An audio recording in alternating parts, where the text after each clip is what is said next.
You want to change something and make it right. Good. I'm glad that we see so many left hands raised. You can go ahead and put those down because it's pretty much unanimous.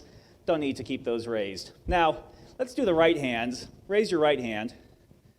Keep your right hand raised if you have some goal in life. Any goal that you haven't achieved yet. Just a goal. You probably have multiple, right? But, just think about one of them.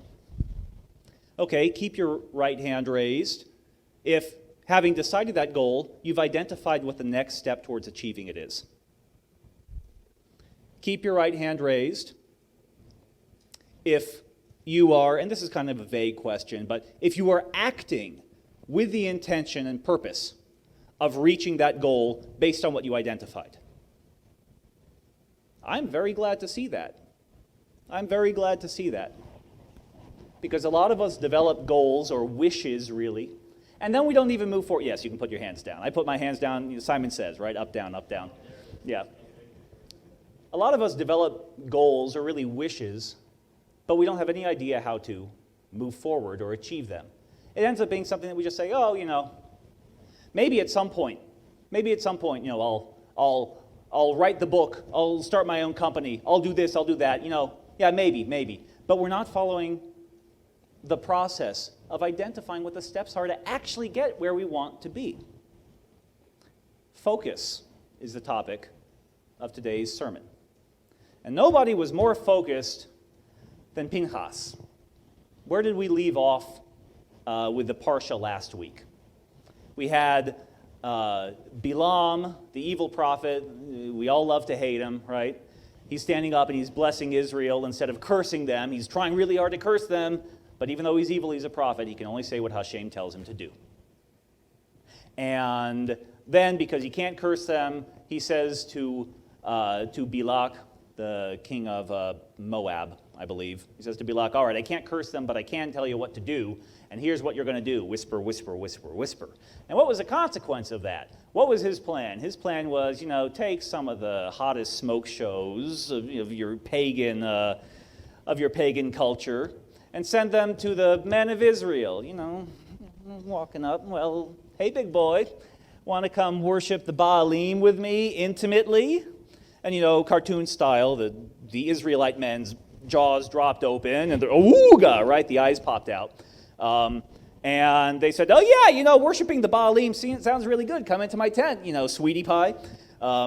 And in that way, the children of Israel, who'd just been blessed, whom God had forced an evil prophet just to bless them, they fell into idolatry because, the men couldn't control their urges.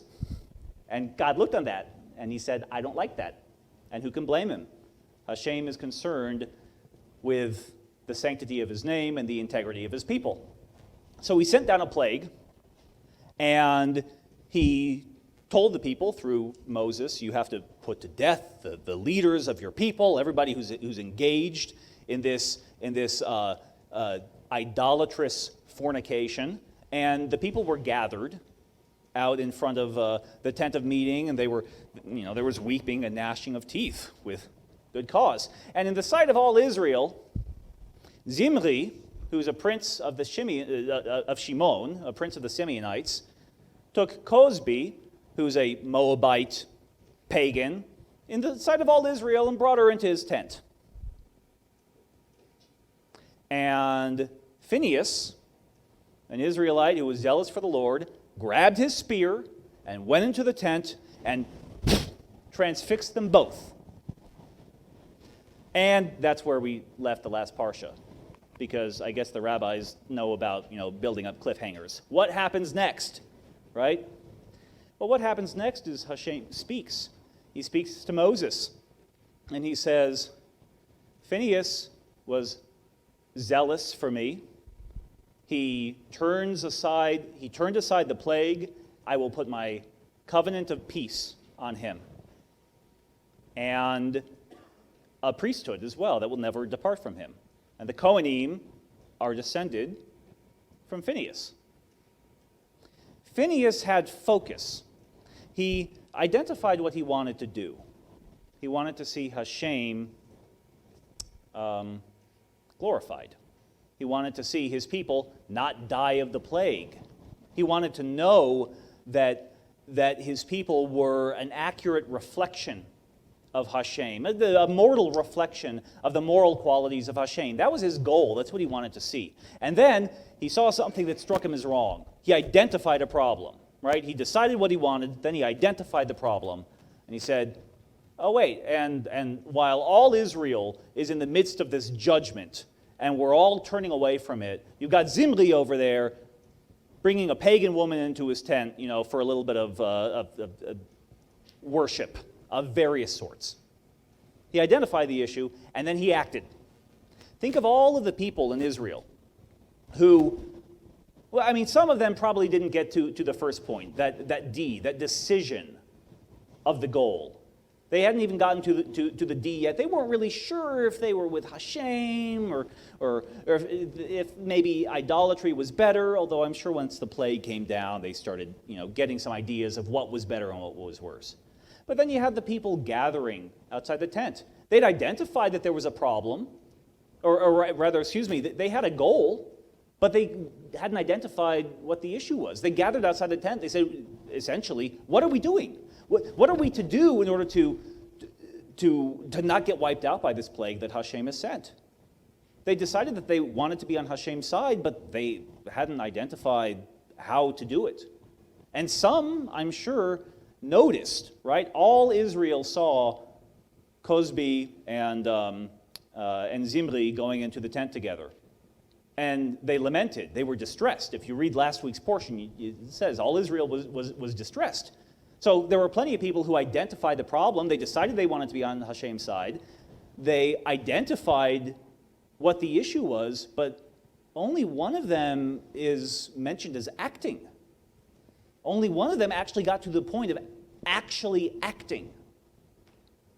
And that's a huge, huge issue for us. Because even if we have a goal, even if there's something that we want to do or that we need, even if we know what the next step is that we should take, if we don't take the next step, if we're only hearers rather than doers, if we're double-minded men, unstable in all that we do and all that we are, I could go on with the analogies. It doesn't matter if we see things, it doesn't matter if we think things, if we don't do it. It's the doing that's everything. It brings everything together. I've been talking about, 3 steps here. DIA. I like to think of, the Spanish word for day, dias. Seize the day. DIA. You decide a goal, you identify what the next step is, and then you act. And you then go back and you reanalyze, is this really still my goal? And then you identify the next step, and then you act. And this is true in every area of our lives. It's not just true in our spiritual lives as we try to follow Hashem. It's a process that we do everywhere if there's something that we really, honestly want. We've all done it before. There have been things that we really, honestly, seriously want.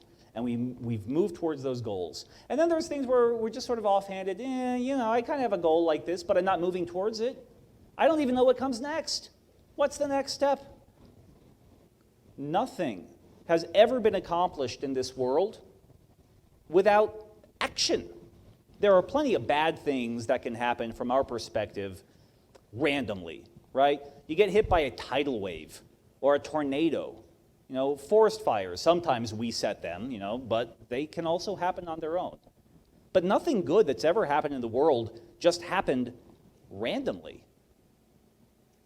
It takes work. It takes effort. Back when Bill Gates and Warren Buffett were the 2 richest men in the world, they were asked what the secret to their wealth was. How did you get to the point that you've gotten to? And the response of each of them was focus. Some of you are aware that I've set for myself a goal that I'm moving towards with daily actions of learning Japanese. And Japanese, of course, uses, as part of its writing system, it uses the same pictographs that are used in Chinese. You may have heard how in Chinese there's thousands and thousands, some people count up to 100,000 different pictographs in the writing system. It's not phonetic. You don't read a word. You see an image, that has a particular meaning. And those images are combined and they build up sentences. Has thousands of those. But they tend to be extremely evocative. If you know the components, you can build up to the whole. Well, the word, the component in Japanese, or rather the components in Japanese for the pictographic representation of focus is the image for to see and the image for few. You look at few things. Your attention is on a few things. That's what focus means in a quite literal sense in our language as well. You focus on a few things. You can't be looking at everything. We have to pick and choose what our goals are. We have to pick and choose what we're doing, and we have to pick and choose what we're setting aside.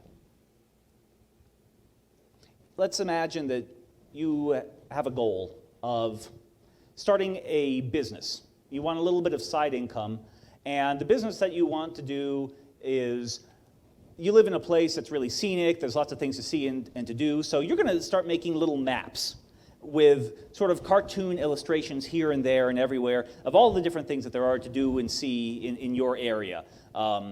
And you sort of sit down and start making some template maps, some prototypes. Then you say, oh wow, I'm really not actually very good at this. And my art is just not good enough, and my style is not recognizable as a single style. I need to up my game. And so what do? Right? You decided you had a goal, and you identify that you have a problem, that your game is just not good enough, and you need to improve it. So then you have to act, right? You go, you take lessons, you find tutorials on specific things that you think you're weak in, and you improve the way that you draw the little pictures, and you learn more about cartography, and you get better and better at making these maps. You just keep going through the cycle, identifying the issues, the next thing that you need to do. And then you do it. And then you get the next thing that you need to do, and you do it. It's a secular version of being a hearer and a doer. You notice something, and then you act, and you notice something, and you act in accordance with your goal. And eventually you get to the point where you start showing your friends these little maps that you're making of things to do around town. And your friends are saying, oh, wow, that's actually really good. You should start selling those. And you say to yourself, that's exactly what I was waiting to hear. Maybe it's time for me to move on to the business portion. Except I don't have a trade name, so you have to register a DBA or maybe an LLC or an S Corp or a C Corp or whatever. And then you realize you need a website and you need some sort of processor for payments, and you need to get all that set up, and you need some sort of marketing. And so you step through these issues that you've identified that are preventing you from reaching your goal. And at the end, if you follow through all the way, you've got your little side business selling these illustrated maps. It's the exact same thing with our spiritual lives. What do the rabbis tell us to do when it comes to the mitzvot? You pick one, and you do it until you own it. You're not going to pick a mitzvah to perform if you're already perfect at performing it. I mean, you're not going to pick a mitzvah to learn if you're already perfect at performing it, because you've already learned it. So no big deal. But you're going to notice, I'm not keeping my kitchen fully kosher, perhaps, right? Whatever the issue is. I'm not keeping my kitchen fully kosher, so I need to do this, this, and this, and this to improve that arena. And maybe you do those things, and then you say, oh, I missed this, this, and this as well, so I need to do that as well. And you go through until you've reached that goal of keeping a kosher kitchen. Or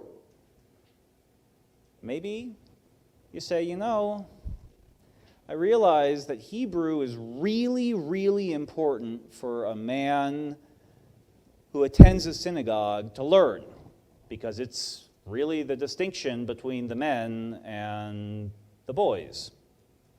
Historically, you're not going to be wearing one of these unless you can read Hebrew, because you will have been bar mitzvahed. So what do?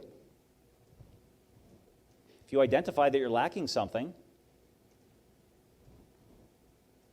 then you have to act.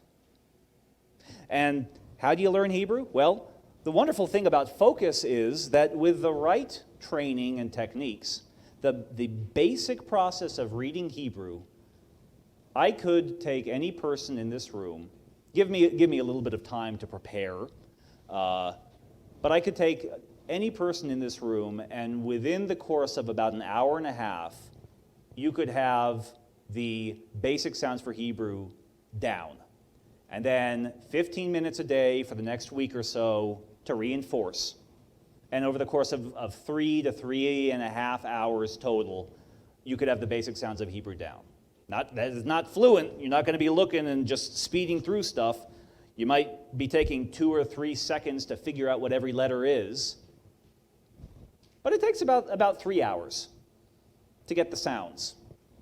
So, I realize that I tend to beat this drum rather frequently, but that's because within the Jewish community, it's extremely important for the men to do. If you haven't learned Hebrew, maybe you could have a goal of, taking that time, come to me, talk to me, and we'll do the process. Maybe you could have the goal of finally learning what these little scribbles are, that when you look at the Torah scroll, you have no clue what they are because you don't read Hebrew. That's a simple one, right? There are plenty of mitzvot that are much more difficult. Some of the most difficult mitzvot are the ones that strike us when we're walking down the street. You're not even expecting it. But just like Phineas, you notice that there's an issue, right? The Good Samaritan, who wasn't even Jewish. Good Samaritan was Samaritan within the story. But the Good Samaritan noticed that there was a problem, right? The Good Samaritan wanted to do what was right. That was his goal. He'd already done the D portion, the decision. I want to do what's right. And then he identified the issue and what he needed to do. What nobody else was doing. And he went and he saved the life. He acted and saved the life of a man who was being left in the gutter. Because it would have been unclean to touch him. And, I've got to go to the temple. I have to serve. I can't touch a man who might be dead and so on. The priest walking by and so on and so forth. Some of the mitzvot that we need to perform, they really require a very rapid response in us. We have to be seriously dedicated to that decision to do what's right. And we have to be able to identify the issue quickly and get on top of it quickly. If there's a person with a problem, if there's a person that we see who needs our help, we weren't expecting it, right? It's not the same as doing the same mitzvah every week. We do plenty of mitzvot right here in the shul every week, and I'm sure at home you do mitzvot as well. Ushering in the Shabbat and ushering out the Shabbat and so on and so forth. Those have their own learning process as well. But in all cases, we're not going to have the ability to really notice all of the opportunities that we have in front of us unless we're focused on the things that really matter. Few vision, few sight, to see a few things. This is true in every area of our lives. I keep repeating that because it's practical. It's really a practical truth. You can be focused on your spiritual life, Hashem, and the moral qualities that he wants you to develop, and on your family, and on your career, and on, a hobby or two. And there's probably a couple other categories. And you can be focused on all of those things, within their own categories, and of course there's overlap and overflow. I'm not saying that you need to pick one thing in life and pay attention to it with the exception of everything else. But Phineas was focused enough on God that he knew that when there was a problem, it fell to him to act. If we're not acting, if we're seeing the things that we need to do, if we're being listeners, hearers, but not doers of the word, or doers of our dreams, there's not going to be any development of the changes that we want to drop into the world. So, as I say, I was very glad to see that everybody kept a hand raised with respect to having a goal, having identified what the next step is, and making movement towards it. Because it's very easy to fall into a rut. When you're in a rut, you don't know what you're doing. Forward, backward, side to side, you're probably not really moving at all when you're in a rut. That just means you haven't identified the next thing to do. Got to pick a direction and go. If you're here in this shul, I'm going to assume that you have, at least instinctively, a desire to do the right thing. people make all the time. We make the wrong decisions about what the right thing is. Absolutely. I'm not saying that so long as your heart is in the right place, you'll do everything right. You have to do things intelligently as well. Pay attention to circumstance and context. But if you're within this synagogue right now, you probably want to do things right. It's a matter of picking a direction and not getting distracted. Distraction is the real killer for focus. It's an even bigger deal today because we now have one of the largest sectors of our economy designed to enforce distraction at all times. I talk, of course, about cell phone apps and social media. And I know I've hit this before. I'm hitting it again because it's so important for us to realize exactly what's going on right now. Of course, by far and away, the most distracting thing that you can have on your cell phone, the most distracting app, designed that way deliberately. Again, none of this stuff comes about accidentally, right? It's all by design. Somebody had the goal of designing it. That somebody in this case was the Chinese Communist Party. TikTok. Many of us may not be familiar with TikTok or only familiar sort of at the side. But it's an intelligence gathering operation from the Chinese Communist Party, which is also designed to cause almost immediate addiction in the people who use it. And this is why there's the endless scrolling over the past couple of years. Facebook had its problems. Twitter had its problems. But TikTok is, I suspect that what we will find as the years go on is that it needs to be treated more like a drug addiction or alcoholism than like a simple habit that can be broken with sufficient willpower. And it's designed for distraction. It's designed to keep you from focusing. All forms of entertainment of some fashion are designed to keep you from focusing. We need to be comfortable with being idle. We need to be comfortable with being solitary and not always having input flowing into our brains. Because that's when we reflect. And that's when we say, what is my goal really? What is it that I really should be focusing on? If I'm constantly being distracted by stuff, I don't have to pay attention to me. And whether I'm really reaching my goals, whether I'm really serving Hashem properly, whether I'm really being a doer of the word rather than a hearer. But once we stop that flow, and we're left with ourselves, we're looking in that mirror, as James says. We're looking in that mirror, and we keep the reflection after we step away from the mirror. That's what the doer is. So I'm not here to tell you exactly what your next goal should be, other than learning Hebrew. For those of you who haven't, yeah, I'll take that one. But I am here to say that it's good that the people in this room, that you have goals, and that you're moving towards those goals, having identified what the next steps are.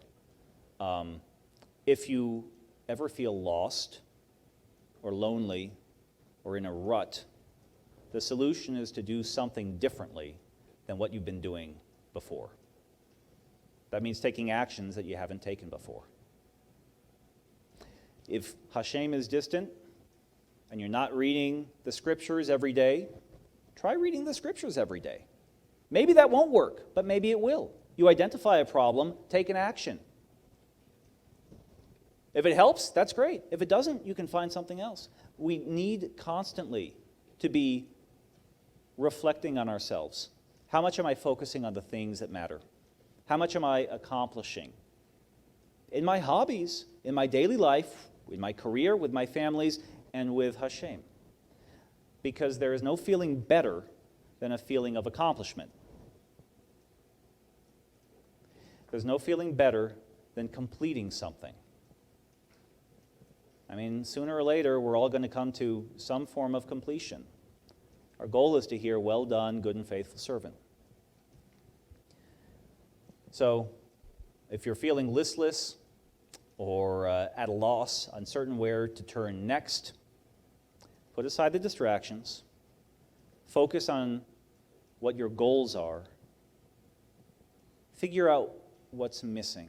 Maybe the identification of the next step, or maybe you're just too frightened to act, like all of those Israelites who were sitting around while Phinehas was the only one who took up the spear and did the job. Identify what the issue is and do it. Make progress towards being the you that you want to be. That's all I got.